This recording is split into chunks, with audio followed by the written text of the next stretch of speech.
February the 16th, 2025. As you're looking at a picture, a lot of you probably seen it on one news organization or the other. And this has got to do with one of the hostage release situations that we've seen from Hamas over in Gaza.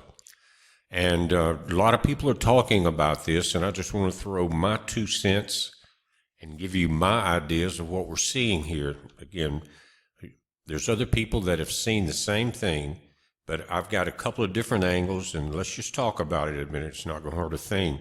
This is from CBS News, and it's saying Hamas releases 3 hostages in frail condition.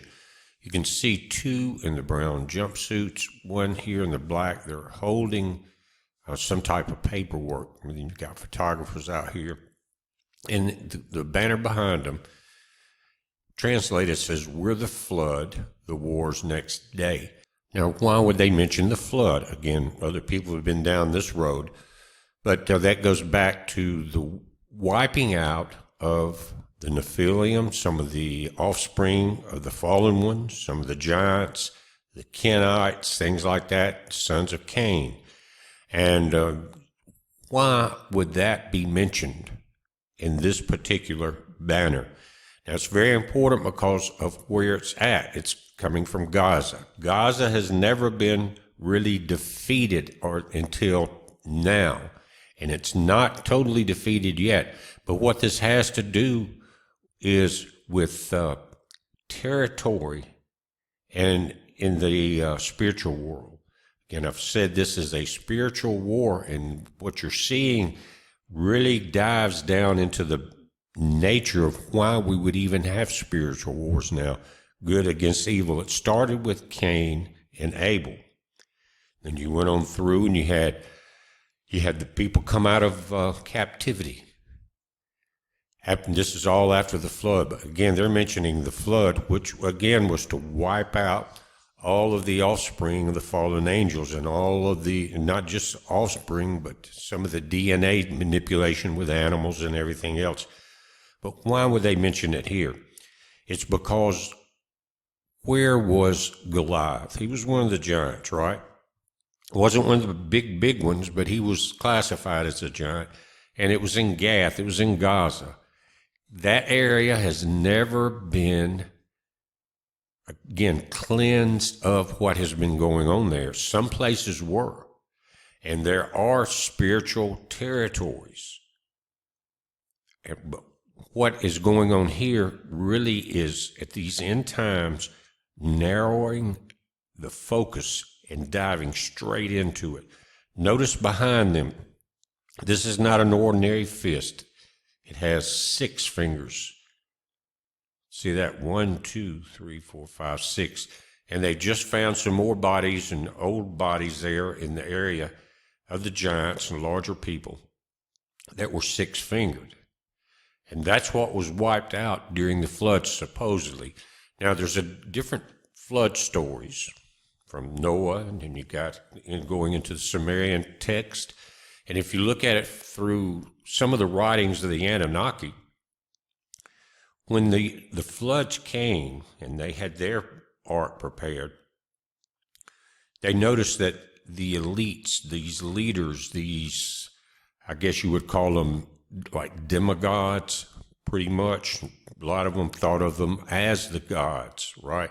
It said that they lifted off as the floodwaters were coming in like birds in their chariots. They lifted off. They weren't destroyed, all of them.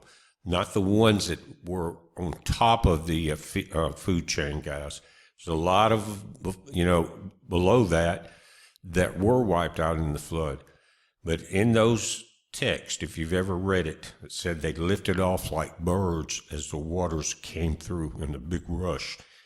So there was, again, survivors that could come back and do the same thing they had done before. And at that time, more than likely, they would have landed back as the waters receded down on Ararat or over on Mount Hermon. But we're dealing with the 6 fingers, and we're dealing with where the flood. Very important to recognize this. Here's another picture with no one in front of it. Again, we're the flood, the war's next day. You got the flag there. And again, why would you have this symbol of Goliath and the actual fact that until right now in the end times, Gaza's spirit or just like you had, let me say this. You remember it was in the book of Daniel, and Michael came. He'd been fighting the prince of Persia. It was a territorial thing. He was not fighting a human being. That would have been over very quickly, an archangel. He was fighting an archdemon. I think it was 21 days. And then he talked about not only that, but you had the angel of Greece involved. It was going to be coming up in that battle, if you remember. These were territorial spirits, and in some places they were never wiped out. Why do you think Gaza has always been the way it is? It was called, it was the Philistines, the Philistia, that area. Again, that's where you had Gath, Gad, and you had Goliath. But that area has never been cleansed of that territorial spirit. And that's what we're talking about right here, guys. It's that deep, and you need to pay very close attention to it. Let's look at some of the details on it. And let's look at a biblical map of that area. Right here is Gaza. They call it Philistia. You had the Philistines, and same as the Palestinians, guys. It all comes from the same background. It all has the same meanings. But notice something else. The Kenites at the bottom. All of these ites, Amorites, the Hittites, Jebusites, right here, the Perizzites, they were of the Kenite tribes, the sons of Cain, who was the son of Satan. You got to understand about the serpent seed and what actually happened in the garden. So this area, here's Jerusalem right here, Jericho.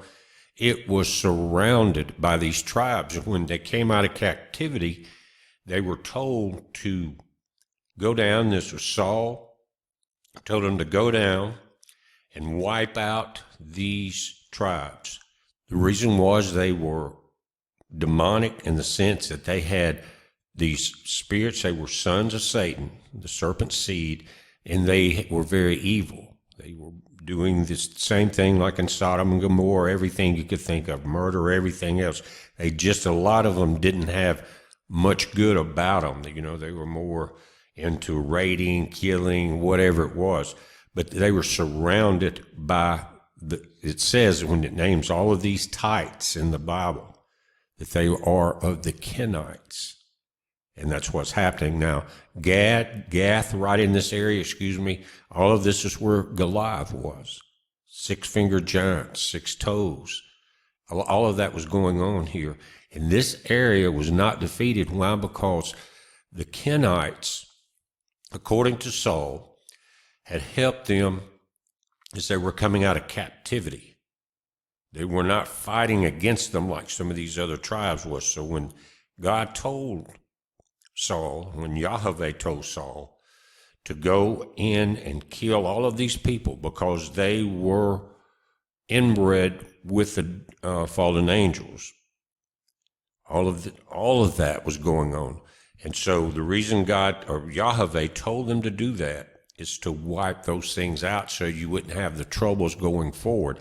If Saul had have done that and wiped out the Kenites, then you would not see the battle going on now. You would not seen most of the battles that we've seen since that day.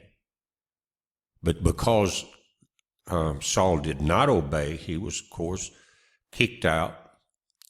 David came in, Solomon came in, but David had 8 wives. And they were all of some of these tribes. Then Solomon come in, I think he had close to, with concubines, wives, and all of that, 1,000. And so all of this rebreeding, because it was not wiped out in the first place, started again with some of these tribes. And that's why when Saul spared the Kenites, they had to, again, kill everyone all the males, all of the women that had been with child, and they could only have, you'd basically say, virgins that had not been breeding outside of or inside these other, like the Hittites and the Amorites and all of that. So going back to a pure breed. But if Saul had obeyed Yahweh, which Yahweh was what? It was a territorial thing there also. He was the Lord. He was the God of and the leader of the people of Israel. There's a territorial thing there too. And Gaza has its evil. This is the first time it's come this close to destruction. And do you think that's why a lot of the Middle East is really mad and focusing? Do you think that's why the world is coming to such a head right now, guys? All of this could have been stopped if Solomon had obeyed. He didn't do it, so it continued. It brought war after war after war. Still to this day, spiritual battles, still to this day, because these tribes were allowed to make it, and they were the sons of Satan, guys, the serpent seed. But because that battle didn't happen, you're seeing it now. We're at a biblical point, a turning point. Now, put this together. It's called territorial spirits. Israel and Hamas at war. So Saudi Arabia spearheads the Arab scramble for an alternative to Trump's Gaza plan to clear the land. And I added this, the territorial spirit. They're not talking about that, but that's what they realize has to happen, or that battle there will continue forever.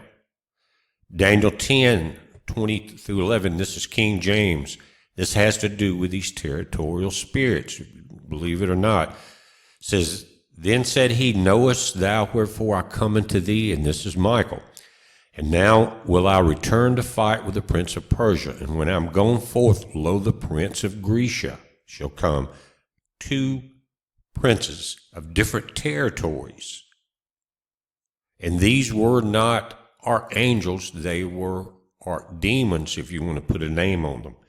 He said, but I will show thee that which is noted in the scripture of truth, and there is none that holdeth with me in these things, but Michael, your prince. Michael, your prince. There's the other territorial aspect of where all of this was happening, and Michael was the prince of Israel. It says, Michael is also called your prince because of the parallelism with the prince of Persia and the prince of Greece. We naturally conclude that Michael is prince not merely with respect to Daniel as an individual, but with respect to an entire people. And the people in question is surely the people of Israel. Michael then has some special function to discharge in caring for and defending the people of Israel. These are called territorial spirits. Persia had one, Greece had them. They were appointed. These said, by symmetry, the two other princes of Persia and Greece have charge of Persia and Greece and somehow involved in their political affairs. Earlier, the one prince is denominated as the prince of the Persia kingdom. Michael is the good spirit, an unfallen angel, an archangel. The prince of Persia, who has resisted him, must thus be an evil spirit, a fallen angel, or an archdemon. And Daniel, Persia, and Greece are both viewed in terms of their idolatrous character and their threat to persecute the saints. Hence, it is probable that the prince of Greece is also an archdemon rather than an archangel. This inference is confirmed by in 10:21, where Michael supports me against them apparently referring to the prince of Persia and the prince of Greece. Note, Yahweh was the God of Israel. He was a territorial God, as far that was his appointed. Because you've got in India, for example, you have basically the trifecta of the Godhead, but their main one is Brahma, the creator, Vishnu, the preserver, and Shiva, the destroyer, collectively known as the Trimurti. In other words, they are the territorial gods of that area. But we got a territorial problem in Gaza.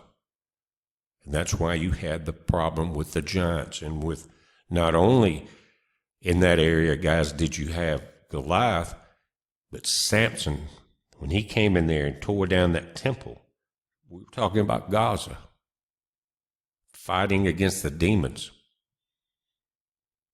Again, Gath, part of this Gaza area, it says the giants from Gath were present after the flood.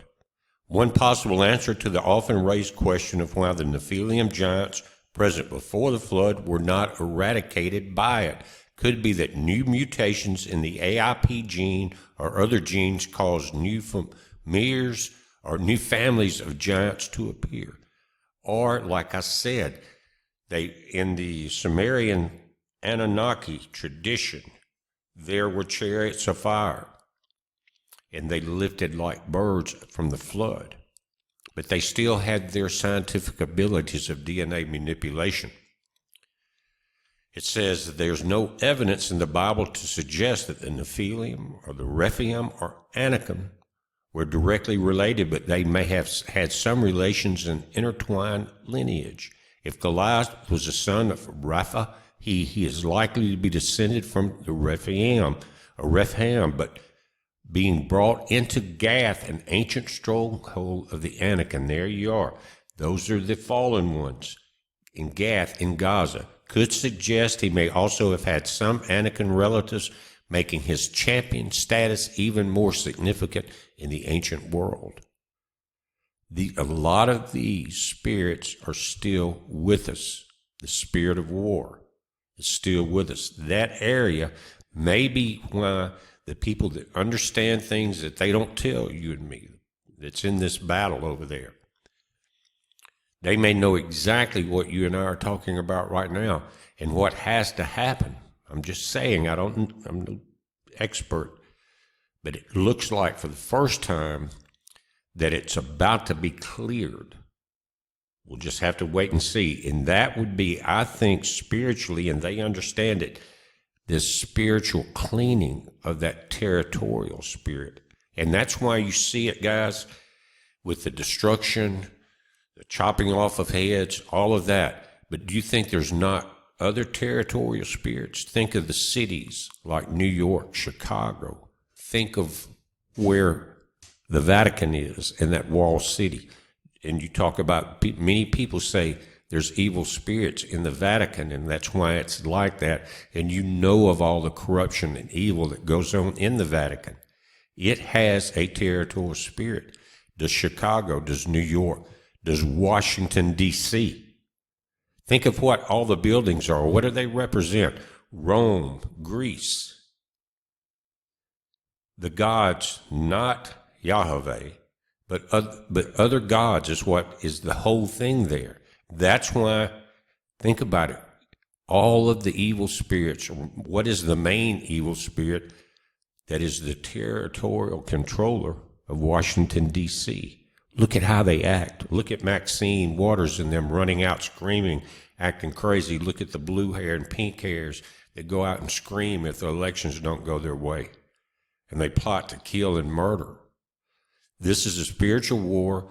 There's just as many Kenites still on this planet as there are children of God. Believe me. And you'll never know it if you don't understand it, that they do exist and they are here not for the good of anyone. And they hate the children of God. But we're talking about Gaza was never taken down. Look at the home of the Anak and the home of Goliath. The Rephaim, the Nephilim, and all of that right there in that area. Now, I put some Bible verses in here, and I titled it, How Did This All Start? And we talked about that. But it says in Samuel, also said unto Saul, the Lord sent me to anoint thee to be king over his people, over Israel. Now therefore hearken that unto the voice of the words of the Lord. Thus saith the Lord of hosts. I remember that which Amalek did to Israel, how he laid wait for him in the way when he came up from Egypt. We're talking about Gaza and that area. Now go and smite Amalek and utterly destroy all they have, and spare them not, but slay both man and woman, infant and suckling, ox and sheep, camel and ass. Why, the animals, were they also DNA affected or infected? And Saul gathered the people together and numbered them in Telaim, 200,000 footmen and 10,000 men of Judah. Think about this, it's not mentioned here. But for 400 years, before Moses led the people out of Egypt, which was not very far from all of this area, just down the road, they were several million of them. I can't remember exactly, guys. There was a lot more than when they went in. So for that 400 years, that you wonder, why did God leave them there that long? Well, they weren't, there was trouble with Israel too. But what happened was during that 400 years, the Israelites reproduced and grew and grew and grew until when they were released, they were strong enough to come back and fight against these fallen ones and their offspring. They weren't big enough before then.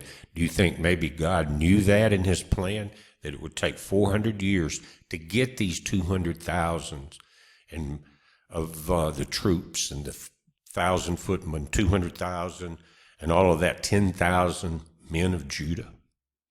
Now, if you look at in some of the Bible, and you look I think it's in Numbers, but guys, they're talking about the Kenites, and they list all of these, the Amalekites, all of those. But you know where it all starts at the top of page? They begin with the offspring of Judah. And that has to do with the same thing with Saul, Solomon, and David. Bringing in these women from a different race, not a different color race, a different race, one that is born from above, not born again, but born from above, and one that is not. The ones that aren't cannot return to heaven because they did not come from heaven. That's what that verse is talking about. But again, that 400 years is what it took to build these armies strong enough to come back home and take care of these demons. He says, and Saul came to the city of Amalek and laid wait in the valley. And Saul said unto the Kenites, I've got that in red, go depart, not because of what's in the New Testament, just to highlight it. Go depart, get you down from among the Amalekites, lest I destroy you with them, for you showed kindness to all the children of Israel when they came up out of Egypt. So the Kenites departed from the Amalekites. Now these Kenites, those are the chiefs of all of them. That's the sons of Cain, and all of it spread from there. But you see the same thing happening now in D.C. Some of these Democrats are acting like they're coming over to the conservative side to save their own skins. And so the Kenites I didn't say they're stupid people, but they are not the children of God. And so they do not spend their time thinking about helping other people. They spend their time just like in D.C. And what is the spirit there? The territory in D.C. Look at that. In the big cities that are democratically controlled, they don't care about people either, do they? You understand what I'm saying? They were never destroyed. If they had, the whole world would be different now, because now they've spread all over the planet. Saul said again unto the Kenites, depart, get you down from among the Amalekites, lest I destroy you, for you showed kindness to all the children of Israel when they came up out of Egypt. So the Kenites departed from the Amalekites. They were smart enough to help them, knowing what was going on. In Chronicles 2:5 or 2:55, First Chronicles, and the families of the scribes which dwelt at Jabaz, the Tirathites, the Shemeathites, the Sukkothites, these are the Kenites that came out of Hemath, the father of the house of Rechab. That's Chronicles. Hemath is a Kenite and the ancestor of the house of Rechab. He is mentioned in the genealogy of Judah in 1 Chronicles 2:55. Solomon had 700 wives, princesses, 300 concubines, and just in the little, as I was putting it there, they named David had 8 wives. And a lot of these were not daughters of our father. They were these Kenites and Jebusites and all of that. Think about it. Now, why is a Kenite, again, Hamath, part of the father of the house of recap, why is he mentioned in the genealogy of Judah in 1 Chronicles? I mentioned that, right? Judah starts the top of that page off. Why? Remember what Jesus said? He said, remember that there will be those in Judah or in Judea that claim to be Jews but are not, but are the synagogue of Satan. And here's Judah. And you see where all of this led to all the wars after that. And now the world's at war because of it. And we're seeing the evil not just in the Middle East, but the demons are screaming and clawing all over the planet. Now, let's look a little bit deeper into Gaza. It's also called Gaza, and I think that's because there's not really a G in the Hebrew, as far as the way it's pronounced. It's also called Gaza. It's first mentioned in Genesis as one of the border cities of Canaan. It says the city was on the border of Israel and Egypt, in the southwest part of Israel near the Mediterranean Sea. Gaza is one of the oldest cities in history. The name Gaza means strong, even if you got 6 fingers on that fist, which is fitting name consider the city strongholds and fortifications for protection. Gaza was a city associated with the Philistines. Originally, the Avites lived in Gaza, but the Kenites displaced them and settled in the city in Deuteronomy. The Philistines were most likely identical or related to the Kenites, which came from Crete. And we're talking about Greek, the prince of Persia. It says the ancient Philistines had traveled to Canaan from a coastal region from Jeremiah, so it's quite possible that they originally came from Crete. In the time of Joshua, the Israelites conquered the land from Kadesh Barnea to Gaza and from the whole region of Goshen to Gibeon. The tribe of Judah inherited Gaza, and they were able to keep the city for a short time before it fell back into the hands of the Philistines and judges. By the time of Samson's judgeship, the Philistines were living and controlling Gaza. When Samson visited Gaza, the people planned to kill him, but he escaped and carried off the city gates and judges. After Delilah tricked Samson into divulging the secret of his strength, the Philistines captured him and took him into prison in Gaza. Later, Samson regained his strength from the Lord and pushed down the pillars of Dagon's temple, destroying the edifice and killing many Philistines. In the process, the temple of Dagon is in Gaza. It was a Philistine temple that is mentioned in the Hebrew Bible. The Bible describes Samson's destroying the temple by dislodging the 2 supporting pillars, all Gaza. But he didn't wipe it out. He took down that temple, killed a lot of Philistines. Gaza still held. Now, again, the temple was in Gaza in Palestine. It says, due to the similarity between the name of Dagon's wife, Shalash, and Shala, the wife of Adad in Mesopotamia, some researchers conclude that the 2 goddesses were the same and that Dagon was possibly a weather god himself or the weather god, Adad. Now, Adad's number, I traced it in a video about 10 years ago. His king line number is 666. And that comes from the Anunnaki. An was the leader. His number was 6. The Anunnaki tribe number was 66, and Adad's number was 666 of that tribe. And you're talking about Apollyon and all of that group. All of this is in the New Testament in Revelation. And Adad was a storm god. But Apollyon, and they changed names from Greek to Roman, from Mesopotamia to Sumerian. A lot of times it was the same demigods. It says the Philistines continue to control Gaza during the time of Samuel. Look at 1 Samuel 6:17. King Hezekiah won great victories over the Philistines as far as Gaza and its territory, but did not conquer Gaza itself. Why? Because they did not take out that territorial spirit. Gaza was a city associated with judgment. Jeremiah, Amos, Zephaniah, and Zechariah all prophesied judgment on Gaza because of the sin of the Philistines. What were they doing? They were breeding with women of God's daughters and coming up with all of these giants and offspring, 6 fingers, and none of them had the goodness in their heart because that heart was not from God. You've got to understand that verse where it says, you must be born again. That's a great thing to happen, to turn around. But it says in the Greek, you must be born from above. That means that Jesus is talking, he's saying, if you didn't come from heaven, you're not going back.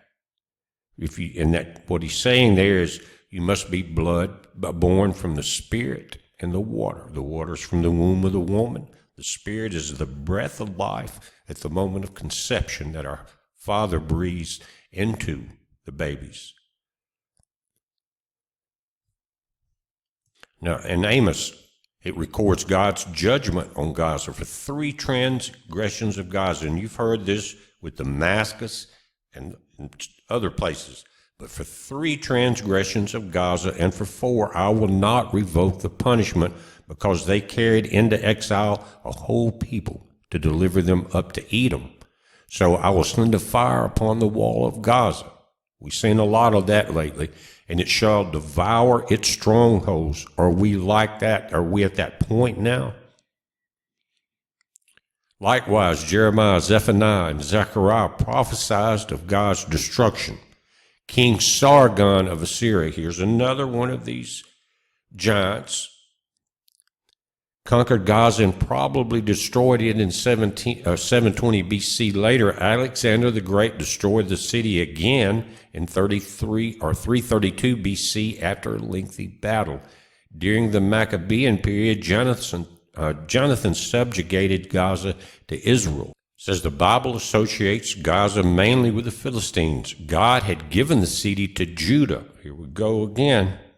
But the Israelites had failed to obey God in driving out the former occupants of Canaan.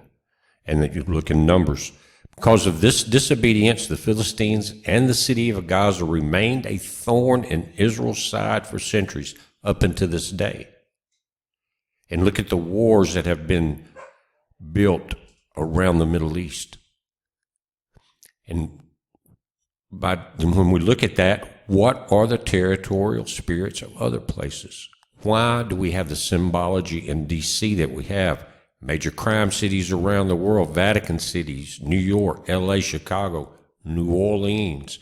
You get all these people together in these places that are very old, a lot of old traditions, guys, and are their territory spirits.